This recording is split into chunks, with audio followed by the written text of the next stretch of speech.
What's up, listeners? A quick programming note. After recording this week's episode, we realized that next week, due to travel schedules of multiple hosts and the Father's Day holiday, we would not have time to record an episode this week. I'll be dropping a new bonus episode on June 22nd. Be sure to subscribe so you don't miss it. It's going to be a recap of our cybersecurity interview tips that we played throughout our episodes, and we will resume our regularly scheduled program the following week. Happy Father's Day, and thanks for subscribing. Push and play. I'm huge in China. Looking at China. Hello, my friends. Thank you for joining us for the PEBCAK Podcast, a weekly information security show featuring some all-around good people. It is week 24 of 2026. I'm Chris Louie, and the heat wave has finally hit us here in Northern California. With me, we have the Cloud God who has been getting his tan on for the last 2 weeks. more like 2 months. Jeez. Yeah, Hey, sure, 2 okay, months. this warmer right now than normal for you? I feel like it's always October is when it got really hot there. Yeah, I would say so because like technically summer is supposed to start here in the Bay Area, but summer in the Bay Area is like 60 degrees. And then Wow. we get Yes, the Indian summer in September when it gets up to like 80, 90. But it's early for it to be this warm. Wow. Where's What is the temperature in your office right now, buddy? 72 85. fluorescent? It's 85 right now. I had to shut the window because of the road noise. Oh my God. I'm sweltering here for you guys, the listeners. You don't hear the background noise. Versus just turning on the air conditioning. I don't have air conditioning. That's the thing. I mean, that's a $5 million house and you don't have air conditioning? AC was like an extra 40K. I'm like, you spend $5 million on a house. It's like, okay, yeah, maybe another 40K, but 40K is still 40K. That's all I'm saying. I And my missed that it's a $5 million house. Yeah. and my justification is like there's like 6 days a year, so 359 days out of the year I wouldn't be using it anyway. Yeah. Not like you guys. It's not a necessity. It's not life and death like it is for you. No, that's 8 months that you're running air conditioning. And even there will be days throughout the winter where in North Carolina, it'll jump up to 70 degrees. It'll be 30 degrees one day and 70 the next. That man, I figure like we only live in so many rooms in this house, so like worst comes to worst, I'm just gonna buy one of those portable units and just blow the hot air out the window. All right. And we do not have Glenn Medina, who canceled on us last minute, so doom on you. He's watching the World Cup. He doesn't Little care. FIFA soccer. Yeah. Something. Oh, thankfully, we have our guest this week, the returning Ben Coral, as you can hear, probably our 4th host now. He should actually be promoted to our 3rd host because Glenn's getting demoted to guest host, since I think Ben might have more appearances than Glenn this year. Welcome back, Ben. Appreciate it. Ben always comes in clutch. If there's like an hour block in his calendar, he'll always accept. I said that's why we love him. That's why we love him. Come on, we have decades of information security experience here, not just to educate, but to entertain. We've got 4 awesome stories for this week, so sit back, relax, and stuff that Los Angeles ballot box. This week, we're going to talk about a quick closing the loop topic. Silent Ransomware Group gets paid. Apple's agents try to secure their users. For our 3rd topic, nukes and bioweapons, and close with parental control talk. Closing loop here on last week's story about Meta's rogue AI support bot. Meta now confirms that just over 20,000 Instagram users had their accounts hijacked using this boneheaded attack vector. And a quick recap is somebody would go to Instagram, say, I forgot my password. Instead of using the normal password flow, it's sending you this stupid Meta AI agent bot. And you say, I lost access to my email, send the recovery code to this other email, and it would just do it. So it worked for over 20,000 accounts. Again, I hate having to continue to say this. As much as I don't like to force things on users, the risk of not having things such as multi-factor enabled in this day and age simply is not worth it. Just go ahead, enable it. This is something that most users are used to. They expect it, and they they depend on it as well, whether they realize it or not. But this is one of the main contributors to this particular attack being successful, other than, well, not validating that the account isn't the one associated with the account. I get it. It's doing that. But really, yeah, all of us, the three of us here, we're fans of AI. We see the benefits of AI. When are you going to use it? I'm sure for these 20,000 accounts, how many addresses do you think were used? What is going to trigger that alert that, hey, this is probably a nefarious or bad actor here? I mean, anything over 1 is suspicious. Anything over 10 is a huge red flag. I can't imagine that they use thousands of addresses for this particular attack. Well, and you would think Meta, I don't know what their market cap is, $700 billion or whatever. You think that with all that market cap that they'd have some telemetry data to say, yeah, 20,000 account resets using this chatbot. Like, maybe we should look into that. Yeah, in what period of time? Where all the requests coming from, similar locations? This whole impossible travel is, a flag that's been around for a long time, so a lot of people ignore it. But all of these accounts, again, there had to be something. So hopefully someone at Meta is a listener and has plants a little nugget in the right ear to add a little logic on some of these password resets here. Look at the logic. The logic is they got 3 billion users? Yes. 20,000, the drop in the bucket. No one cares about that. Yeah. Well, that's why I went to the radar. And how many of those are active accounts versus inactive accounts? And how many of them are, how many resets happen a day? I can go back to my enterprise CISO, and I can sit there and say that in a 25,000 person organization, we got probably anywhere from 10 to 50 password resets a day. So 3 billion accounts, 20,000. I understand where you're coming from, Ryan. Yeah, proportionally, but it's like also how many of these password resets ask you to send the recovery code to a different email? Like, that's the part that should have been throwing up red flags, but didn't. I had a lot. We're smart people, but my grandma had 17 email addresses. All right, fair enough. I don't want to know what she was using those for. The one to talk to the grandkids. Yeah, no. Oh, I have my special one for my OnlyFans account. I made $10,000 last month putting my clothes back on. The reverse OnlyFans. All right, for our first topic, this will be our ransomware story of the week. First up, we've got the Silent Ransom Group pulling a social engineering attack on law firms with fake IT support calls. These guys are impersonating a help desk, building a rapport, then dropping the malware onto a device. It's not some zero-day wizardry. It's good old-fashioned human hacking, social engineering, proving once again, humans are the weakest link. This follows a report that Silent Ransomware Group got paid a reported $20 million after they stole client data and successfully extorted a law firm, Weil Gotshal. You have to imagine in a highly regulated industry like law that even paying off the hackers not to release the data, they are still in a heap of trouble just for getting breached. The source of the breach is thought to be a third-party cloud storage provider. My bet is this was a user who uploaded work documents to their personal Dropbox account. Another pay or pray situation, and Weil Gotshal decided to pay and encourage more of this behavior. This news comes after fellow U.S. law firm Jones Day was targeted by hackers earlier this year when the attackers reportedly stole confidential files relating to 10 of their clients. Yeah, so again, this is wild. First, it's payments. I was chatting to a couple of CISO security directors over the last few weeks, and they were saying that even though their policy is never to pay, it's always a business decision, and sometimes the business makes that decision.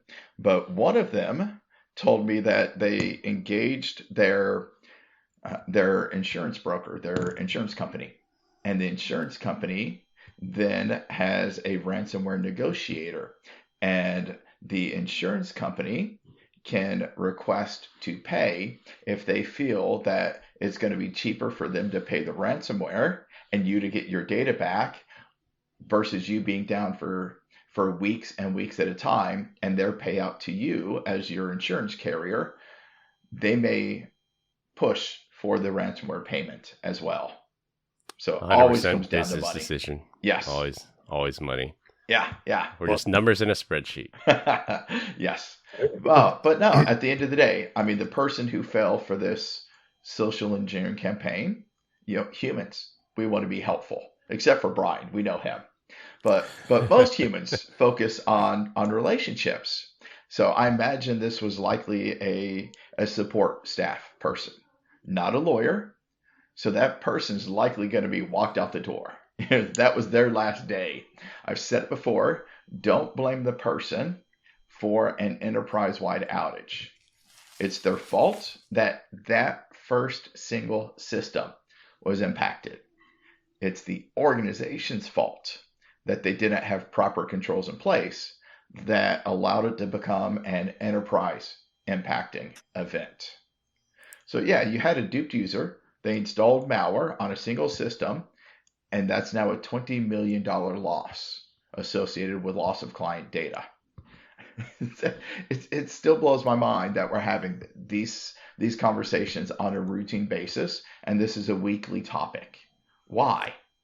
So many questions come to mind. Yeah. Why are we not layering in defense? And why are we not rolling out things like zero trust?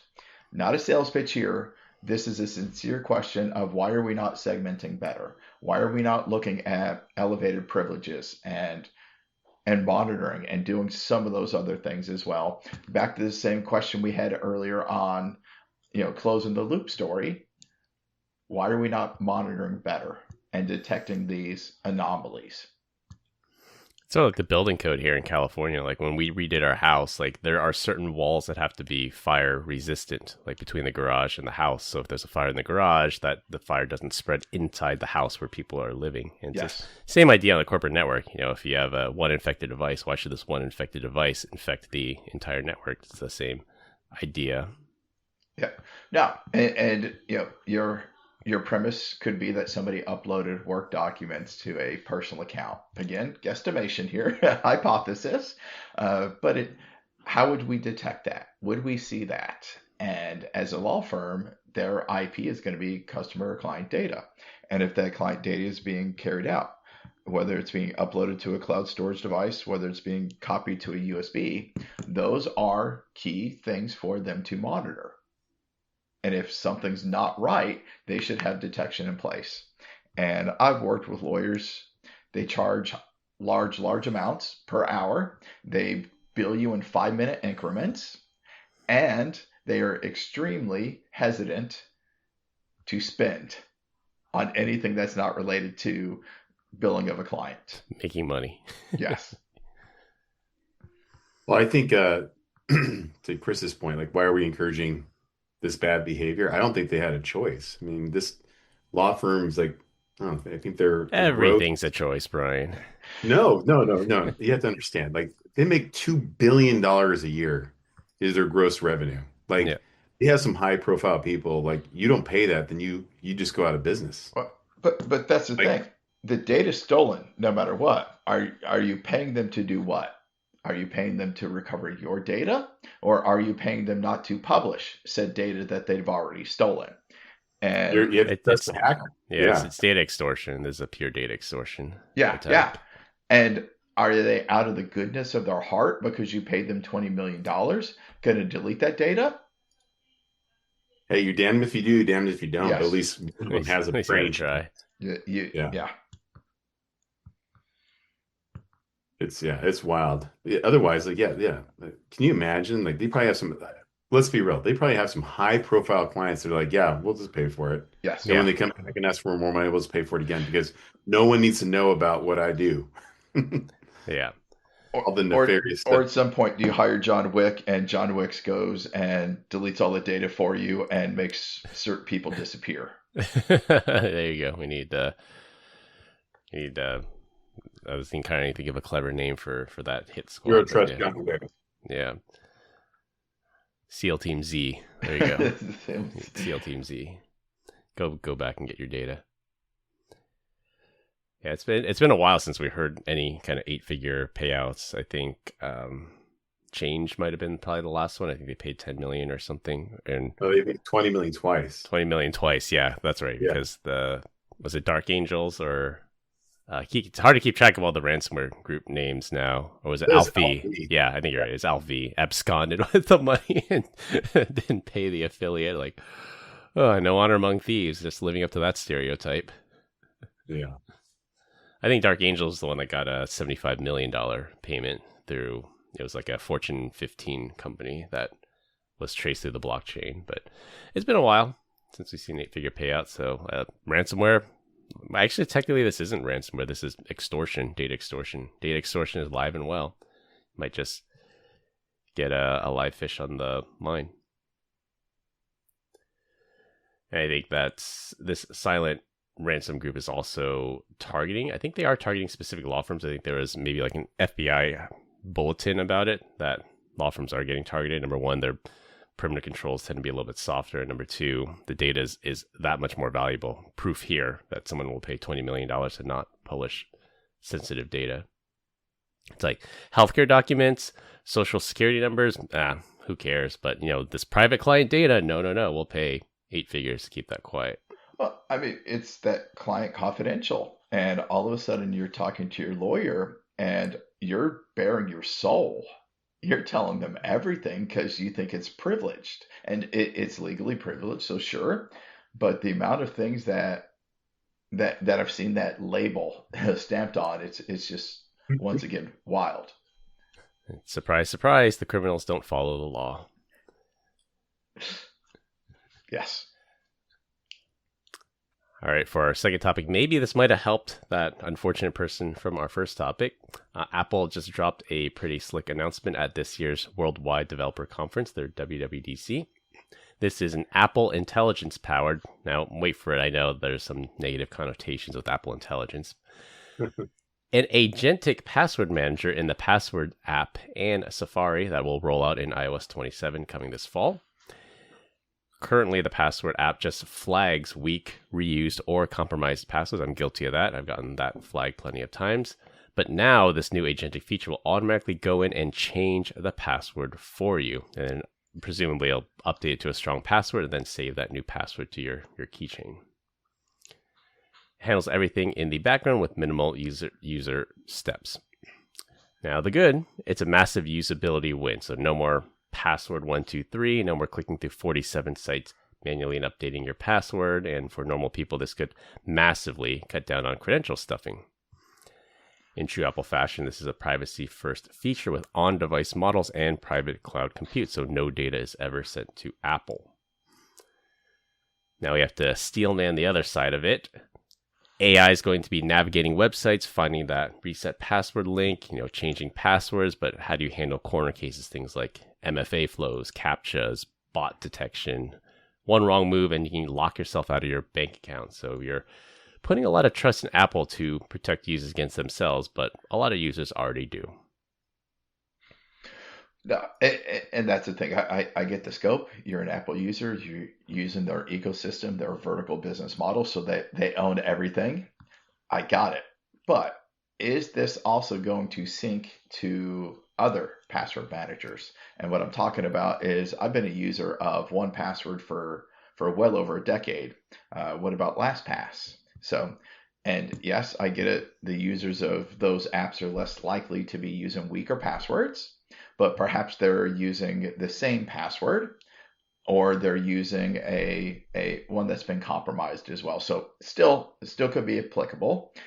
Or you might just have people that are a spouse or a kid of a person who cared enough to give them a password manager. Do I now have certain passwords in my Apple keychain in the Apple password manager, and then certain that are going to be now older ones in 1Password that I think is my authoritative answer where I keep everything, but Apple, unbeknownst to me, went and changed something and copied it to the to their implementation of the password manager. I don't really like that.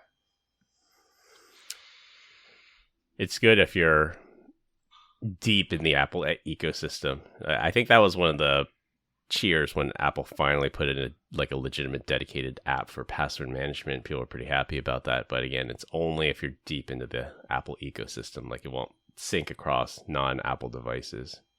Yeah. I actually like this one. I think it's pretty good. But yeah, nobody uses LastPass anymore, so there's that. Yeah, they took a turn for the worse after they got acquired. Yeah. I'm gonna say something about this that I just forgot. All right, I'll just be quiet. No, but that's my other thing is, if you have it integrated, some of these other password add-ons into your browser, I'm wondering, because if I log into my bank website, I get the prompt from 1Password, do you want to submit your credentials? Is Apple now going to see that and say, oh, I'm going to suppress 1Password and I'm going to use my password manager first? Is this a way of them integrating and shutting out the competition? 100%, yeah. I think it'll be... No, I don't think they shut out others, because I have multiple password managers on my computer, and it like, there's an order. They take turns. Like, do you want to store it here? No. Do you want to store it here? No. Do you want to store it here? No. Like, they all go in order. So I don't think it necessarily shuts out the competition. But it introduces it. Like, it just makes life a lot easier. Pretty soon, when you do, is like, instead of LastPass or 1Password, it'll just be at the very top, Apple password. You're like, oh, that kind of makes sense.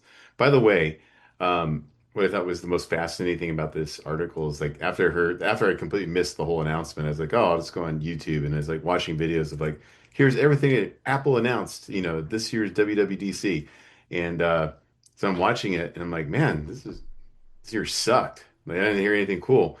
Nobody reported on this one. I watched like 5 videos. So.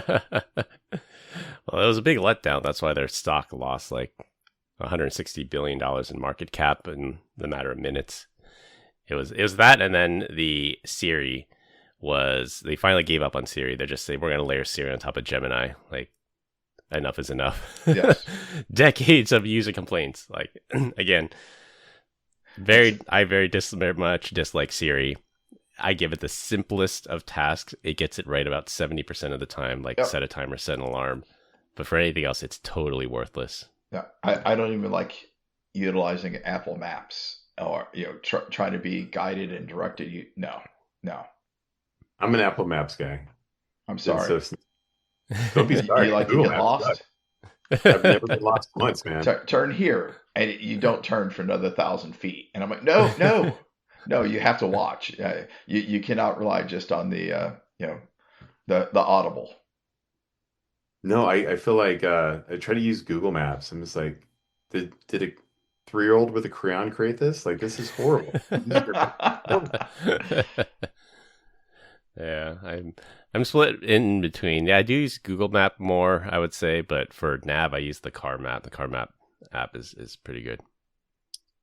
I will say, if I'm texting with somebody and I'm like, hey, where are we meeting at? If the blue messages are blue and it comes in an Apple Maps, I just instantly blocked. We're no longer friends.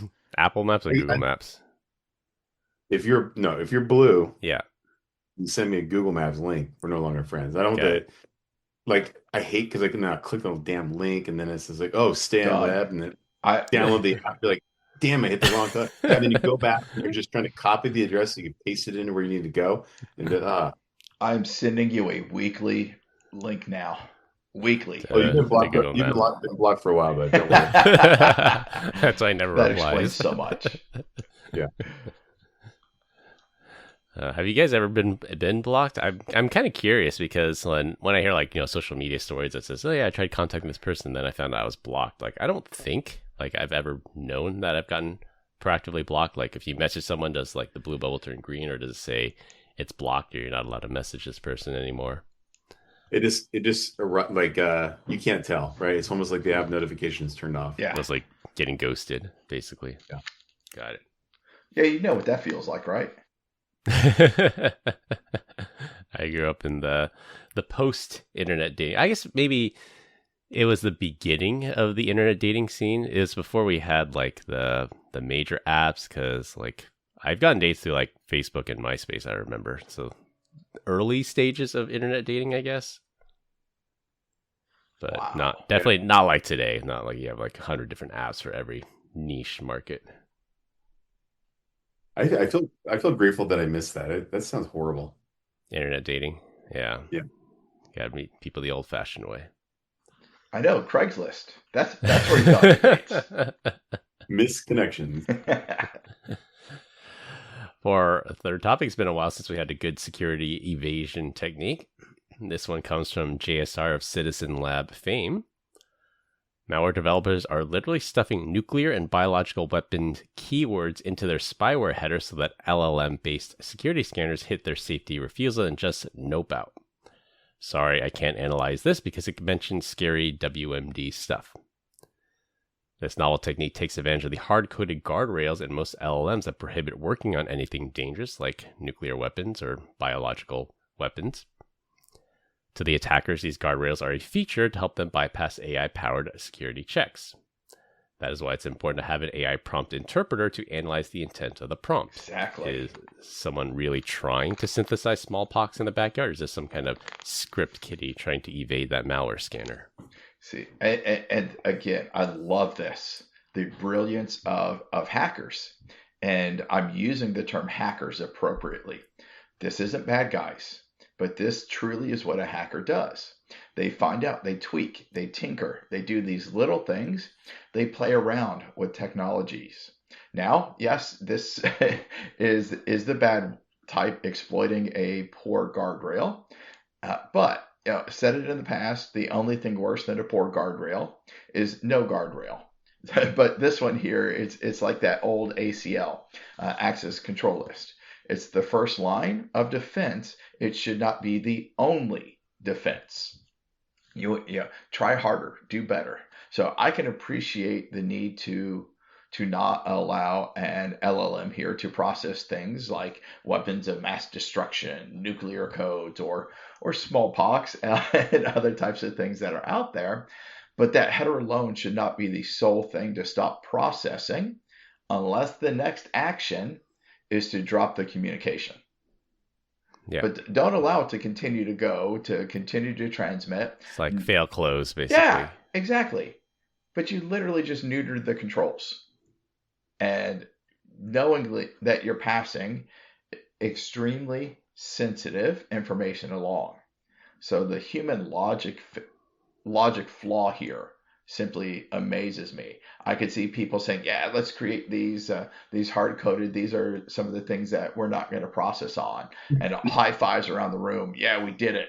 We came up with this logical list that's here. But I don't think they thought about the implications of that next steps, or that this really could land in an evasion type technique. So yeah, the second order effects of what they're doing. Correct. Yep. So I mean, I obviously know of all the LLM-based security scanners, but I'm asking for a friend. Maybe you guys can tell me, for that person, what the hell are you talking about, right? Like, what LLM security tool is protecting my users? It's like, I get a very basic example would be like an email filter, like scanning your attachments as they come in, and it's AI powered. And when this AI powered a threat scanner comes in and says, I'm trying to analyze this document. Well, this contains, biological weapon content. I'm not allowed to work on that. So I'm just going to send it on to the next step. Yep. Victor's frantically texting me. He's like, you idiot. You know what I do. But Agentic email same security. thing with sandbox technologies and things like that. It's gonna hit it, it's gonna see it, and then it's gonna bypass it. But no, outside of email, because I guess that's a pretty good utility. Are there endpoint things? Like, you can't, because it doesn't scale. You can't run that model down there. Like, what other things are out there? Just all DLP. Just think about some of the data loss prevention tools, some of the data protection tools that are there. As soon as they see some of these keywords, it's signature based as well. So it's like you start picking up on a credit card, and those first 4 characters are going to help you to understand who the issuing card holder is, whether that's Visa, whether that's MasterCard, whatever it is.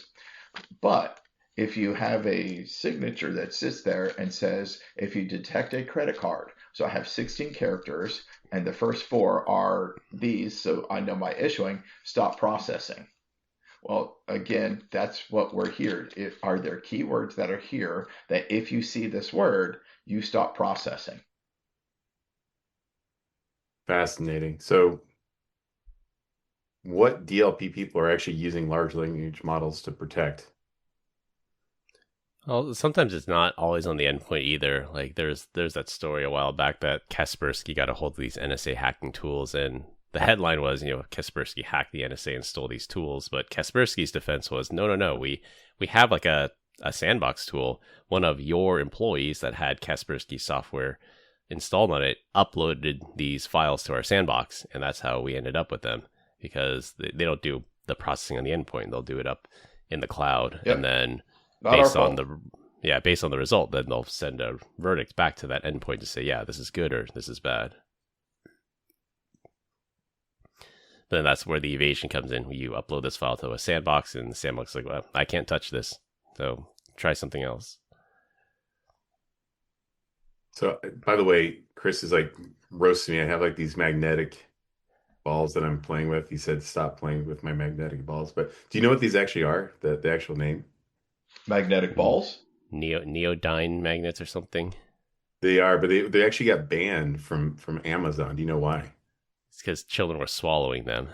Yeah, I was getting stuck in the intestinal tract, causing pinching or blockages. Yeah, they were called buckyballs. I remember buying them. Wow. Yeah. All right. I learned something new today. My fidget spinner for an adult.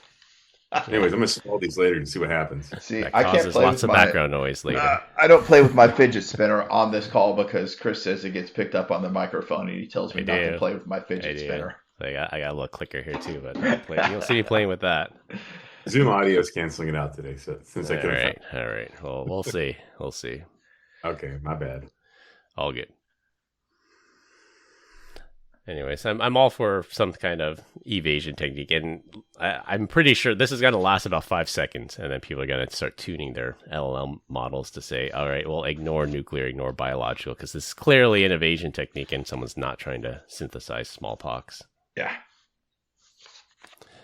But Wait till Big Box comes out, and you're gonna have a problem. got to give them credit for trying, though. That's Yeah. the whole reason this story is on the pod this week is very novel. Very novel. Like Ben said, this is like truly the hacker culture, like trying to find ways around things. For our last topic, it'll be a rotating topic every week. This week, we're going to talk about a story that blends into cyber, but more of a parenting topic.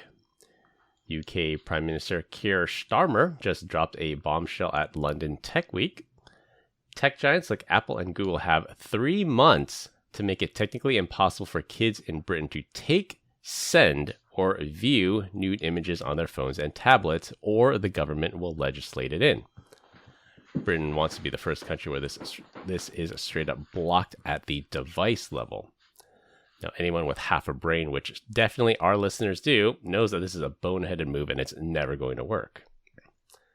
As a dad, I'm all for keeping the creeps away from my kids' devices, but forcing age verification on every adult's phone in the UK, a massive privacy hit. Think about the data trails, the false positives on legitimate content, and how this tech could expand to other, quote, harmful stuff down the line. We've seen governments start with the think of the children argument, and we end up with backdoors. And we have to remember, this is a country that will arrest you for offensive Facebook posts and let you die in the street after you've been stabbed. So you know what's interesting about this is my son actually educated me on this. I was like, we're just talking about places for him to go to work. I was like, well, would you ever go to like Meta? He's like, absolutely not. I'm like, why? Like, why not? He goes, well, they got in trouble for like basically age verification and then targeting ads towards children, blah, blah, blah. He's like, and they were proven, right? Like you actually did this, but instead of like just taking your lumps and moving forward, they fought against it. And then they did a whole bunch of NGOs or something like lobbied to force age restriction to come down to the OS, not the app. Yes. Yeah. Yeah, And he's like, I just can't, like, he goes, ethically, he's just like, I think it's wrong. And he's like, I just can't get behind it. And so now everyone's in it. Like this is what we're seeing right here. It's up to the the device in question that you're using to determine how old you are, which is wild. Yes. And the content you're sending too. Like they want content moderation to be on device, not on app.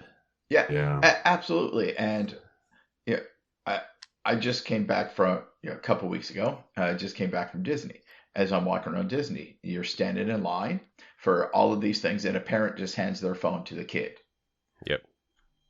Okay, so it's not just the app, it's not just the device, but for the next 5 minutes, or the lines are much longer than 5 minutes. So for the next hour, it's now in the hands of a child.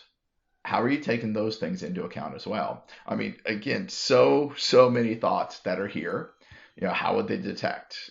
How would they discover all of these? And it's one thing of taking the photo or sending, but also the viewing, things like that. I go back to my early days. You see, Brian brought this up, to some of the data protection and things like that. One control, DLP years and years ago, when I started rolling it out, I was told that I needed to block all adult-oriented type traffic. I said, got it. And I started putting these things in place. The number one false positive that I got after that of things that were being blocked were people that were going to furniture websites.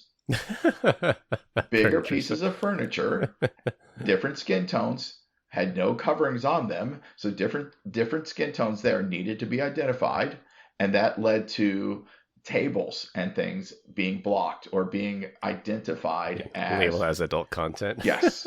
That's hilarious. I don't know that the industry has evolved beyond that yet. No, dude, it was just we're at an inflection point, and it's already happening. There's nothing we can do about it. But I was just in Florida and I was jumping on some public Wi-Fi. It was all name, first name, last name, phone number, and email address to be able to access the Wi-Fi there. And it's just like the idea that we took for granted for so long of a free and open internet is quickly diminishing. Yeah. But that's the thing. I mean, all of those, your George Jetson, G Jetson 3274 at gmail.com. I mean, how many put legitimate information in there?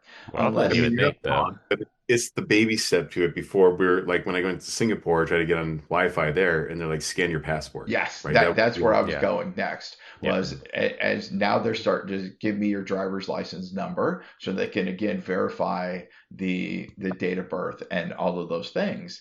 And I'm like, whoa. Number one, you're transmitting it over that. Number two, you've got to be storing it and holding it in memory for some period of time, but you're going to transmit it to some system somewhere else to verify that. Oh, yes, that's wild. Yep. Yeah, and that's when you use a service. There's a service called 10-Minute Mail, because I think I wanted to say Legoland did that when we were there, and it was the same thing: first name, last name, email address, and if you give them a fake email, it says you can browse the internet for 5 minutes, and then you have to enter this verification code that they send to your email. Like, well, that's kind of a jerk move. So then, use a service like 10-Minute Mail, where you get an email address that lasts 10 minutes, and then it deletes itself after 10 minutes. That's what I end up using. Well, but you can even, some of the good things that have come out from Apple as well is Apple has that hide my email. Oh yeah, hide my email. Yeah, you're right. Yeah, so this is before that, and if you don't want to, if you don't have Apple, then use 10-Minute Mail. Yes, I agree. I like it. Yeah, the other thing I was going to say about 8-minute ads. 8-minute ads. About the whole parent giving their phone to the child, part of the whole age argument, because there's still no good way to do it. Like, no one has developed a system that works, and it has to be biometrically locked. Like, I can't just give an underage person my username and password and then have them log in as me. Like, it has to be biometrically tied to me, either Face ID or fingerprint, and then it has to time out. So exactly what Ben says, like you have adult access for 10 minutes, but then after 10 minutes you have to re-attestate, and it's just gotta be super annoying. But someone's got to mandate that says, if an adult signs into a library computer, leaves it unlocked, like at what point do they have to reattest that they're over age? See, and this is the thing. You cannot legislate morality. I wish you could. I wish everybody, but no, you can't. But is that what we're trying to do? And the other thing that jumped out to me on this one is we've been working for decades trying to solve this. Now you've given these organizations, corporations, 3 months to solve something that, again, we haven't solved in decades. Yes, you gave them a timeline, so that's going to force companies to address the issue. But it's if there were an easy answer, an easy solution, it would have been done already. I don't know what's going to happen. And I think this is the most sweeping legislative part too. Like in terms of what's in scope, even sending, receiving, or viewing. Like previously, it's like, okay, you can't access this adult content website. Okay, do use DNS filtering, goodbye, pass the VPN, whatever. But to like take a picture in my private house, send it to someone that I want to, is like, no. The government says that's bad and you're not allowed to do it. Okay, now I get it. there are some reasons for why you would want to do that, but this one seems to go a bit far, like even like on-device scanning for this type of content. Yeah, and then does it know that I just turned 18 this week, or what's the age of consent or whatever in every different state, every different country, all of those different things, and does a block control all of that? Stop the moment at 12:01 a.m. The day you turn that legal age. Does this mean they're going to scan every single picture that's taken? And then well, what is considered is topless fine in this country, but it's not fine in this country. But if I took the picture in this country, am I violating something? Yeah, so definitely a lot of nuances. Or what if there's this medical application for this as well. Like I got a picture of this thing on my thigh. I got to send it to my doctor, and like, nope, sorry, like you're showing too much leg. Like what? I like that because I was thinking, sports, because I'm watching the Stanley Cup, go Canes, because they're in the finals right now. But I was thinking the same thing with sports is you slide into a base and you get this nice, all up down your leg, and you take a picture of it and send it to your buddies. And all of a sudden, are you in violation of this? Yeah, are you flagged? Yeah, because like I don't know if it's still true, but there's a little known secret. Like you could actually see boobs on YouTube. Like they exist on YouTube, and it's exactly the Office Space story here, where it's like, well, you can learn about mammograms, and they'll show you it on YouTube because it's for educational purposes. This is clearly not adult content, so YouTube allows that to be hosted there. And it's the same thing. Like, can I access, like, when states or governments regulate this type of behavior, that's something that always comes up. What happens to do breast cancer research? I have to do a project for school. Like, are you going to block that? Like, there's so many corner cases here that it's going to be way too overbroad. Yeah. And again, that 3 months, to me, reading this, it just screams virtue signaling. Not we're trying to do something the right way for the right reasons. Yeah, I agree. Yeah, Signal just said if this happens, we're leaving. Like we're never going to comply with this. Like we're just going to exit this market. We'd rather lose the market than comply with this type of requirement. Yep. Just good on them. Good on them. Take a stand. All right, we continue to get great comments about our dad joke of the week. Dad joke of the week. This week, our guest Ben is up. All right. So I spent a good portion of the week in the desert. So I'm going with a beach theme today. So I've got a couple for you. So first one, Brian. Yeah. Why was the beach wet? In the ocean. I don't know why. Because the seaweed. Oh, okay. All right. I know you liked it. I did, you son of a bitch. All right. This one's for Chris. All right. Why aren't elephants allowed to run on a beach? Something about sand in their feet, sand in their toes.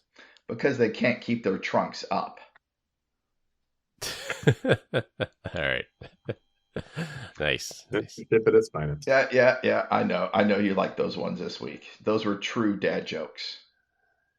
Yeah.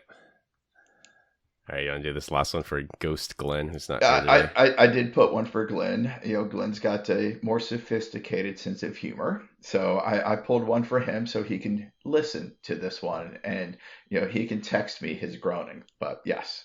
So I was laying on the beach, sand at the beach with the wife and the kids, just enjoying the sound of the lapping, crashing waves. A big wave crashes up on the shore, causes all kind of little tiny waves. And we're doing some biology, so I asked the kids, hey, what do you call those tiny waves that break off from the one big one? They look at me, expecting me to spread some knowledge. So I look at them and, well, those other waves, they're called microwaves. Come on, Brian. I know you like that one. Nope. Microwaves. Nice. They don't get any better. Come on. Science dad joke. Yeah, joke of the week. Bad joke of the week. Oh, wow. You suck. Not my jokes. All right. Hey. To wrap things up, law firms are paying to keep client data private. Apple is changing your passwords. Attackers are taking advantage of AI guardrails to hide malware, and parents should be in charge, not the government. That's all I have for this week. We hope you enjoyed this week's episode. You can find us on LinkedIn. Links will be in the description. Follow us on Instagram at PEBCAK Podcast. Thank you to our listeners and subscribers. Rate us 5 stars on iTunes Store and Spotify, and left us a review. We appreciate you all spreading the word to help grow the show. Best way to find us is search for the PEBCAK Podcast on your favorite podcast listening app. My co-host Brian Deitch and our guest Ben Coral. I'm Chris Louie. Thanks for listening. We'll see you all next weekend. As always, have a nice day. Bye, Felicia. Bye. Have a nice day.